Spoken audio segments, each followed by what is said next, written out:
Hi there guys, welcome to the latest edition of SecondsOut Flexpectations, our weekly look ahead to what's going on in the world of boxing.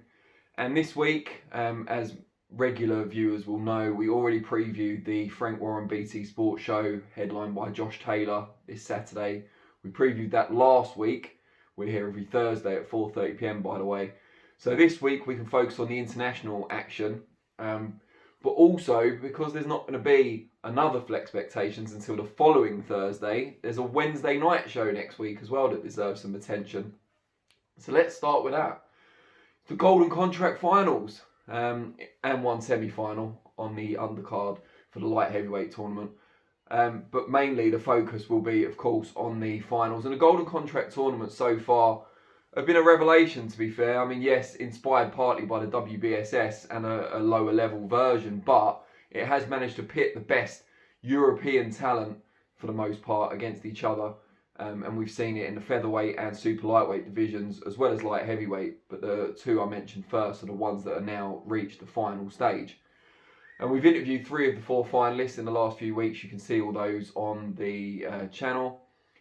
But I think the best fight out of all of them, or out of all the finals, even not knowing what the light heavyweight final is going to bring, has to be Ryan Walsh, long time and until recently still British champion, featherweight, against Jazza Dickens, who's on a great run of form. It's so hard to pick. It's a 50-50 fight on paper. I expect it to be very close in the ring as well. Ryan Walsh beaten the best domestic opposition in good fashion for the most part as well. You know, stop people like James Tennyson. You've seen what he's gone on to achieve. Darren Traino, we saw step up to face Carl Frampton at short notice recently.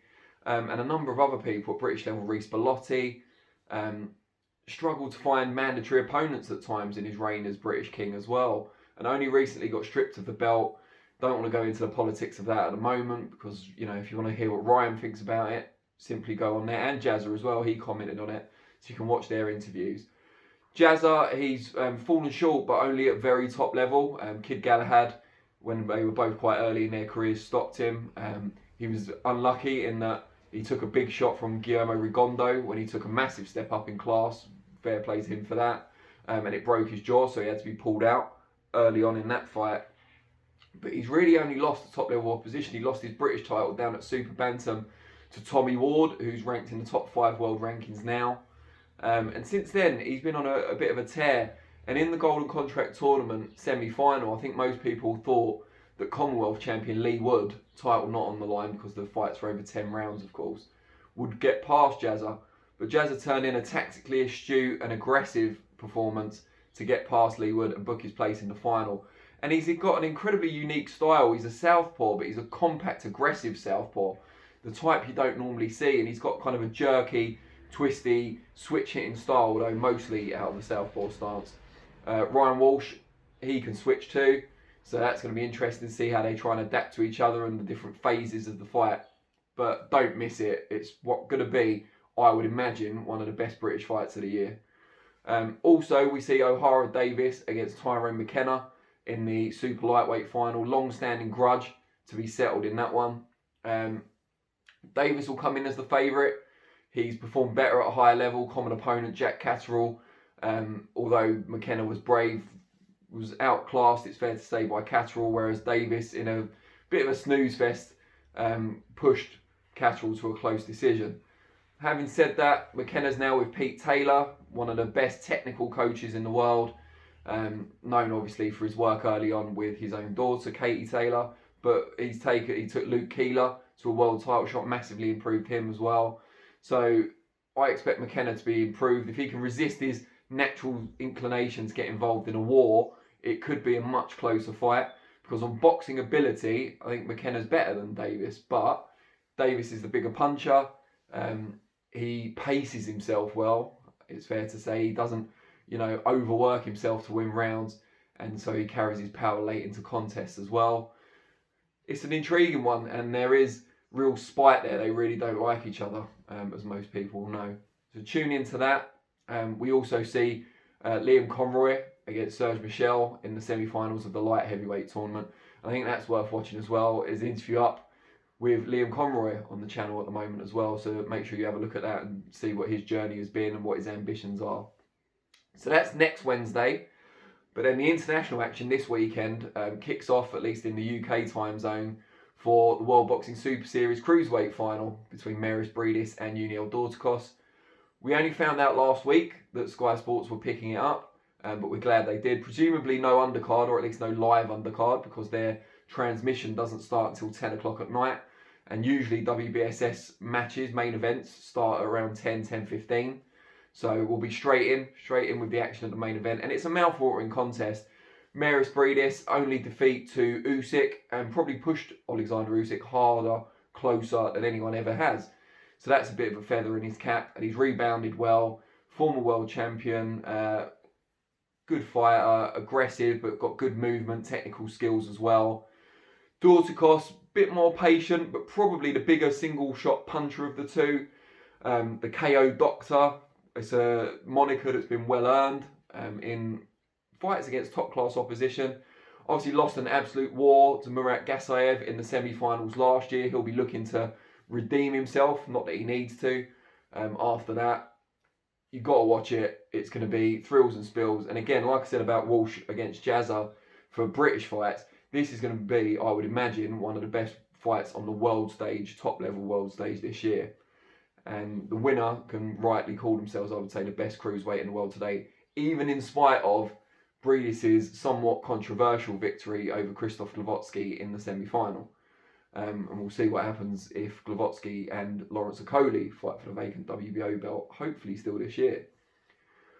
And then we've got what I think is the best show of the year so far, and certainly since the pandemic and all the restrictions. And that takes place in Connecticut and being shown on pay-per-view in the US. And here, actually, on Fight.tv, but I think it's about 15 quid, 14 quid, Fuad said to me yesterday. Over here, $75 in the US, which has raised some eyebrows, but it is a split card. There's like an afternoon card over there, then a break, then an evening card. And it is packed with really good fights. There's 5 world title fights if you include the WBA regular, 4 if you don't. And the 2 top fights are 2 of the best fights you'll see. I mean, Lou DiBella in the latest DiBella's Digest does a real good in-depth preview of the card, so I'll keep it quite shallow, for lack of a better word here. But Jamal Charlo gets his by far toughest test as a pro at middleweight against Sergei Derevianchenko, who's pushed close both Danny Jacobs, who's a huge fighter at middleweight, now at super middle, and Triple G, who many people thought Derevianchenko was unlucky not to get the decision in that one. So, hardest fight for Charlo. On paper, not the hardest fight for Derevianchenko, a genuine 50-50 fight there. And then Jamal's twin brother Jamel, down at super welterweight, fights in a unification contest against dangerous Jason Rosario, who upset the odds against J. Rock Williams last time out. And again, great fight, hard to call. I think probably easier to call than the big fight. I think most people are picking Jamel. But Jason Rosario is a dangerous fighter. He's coming with his own ambitions, and it wouldn't shock me if he won that one either. So that's a good fight. Other good fights on the undercard, particularly John Riel Casimero against Duke Micah. Micah we've seen over here before. Talent, powerful, taking a big step up, but Casimero was looking forward to that unification fight with Naoya Inoue, which fell through. So will he be kind of looking past Micah? Will he be slightly crestfallen coming in? Or will he be looking to make a statement? We shall see. It's a great card. If you want to get up at 4 or 5 o'clock in the morning, not really my thing, especially having a young son that I look after at the weekends. I don't fancy that much. But if you do, Fight.tv have got it. You can probably get it and then watch it the next day anyway. But whatever you think, I just think it's a great card. It's a great weekend for boxing. The best boxing weekend we've had in a long, long time.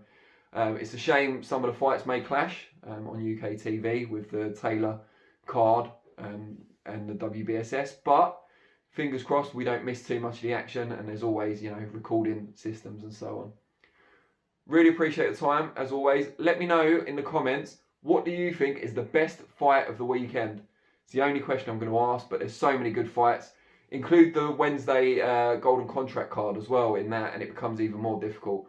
But let me know what you think is going to be the best fight of the weekend, plus Wednesday, and why. And I will see you all on Monday for reflections, when I can talk about the action from the weekend. That will be at 4:30 PM. and I'll be back for the next Flexpectations, same time but on Thursday. Really appreciate it, and I'll see you all soon. Cheers.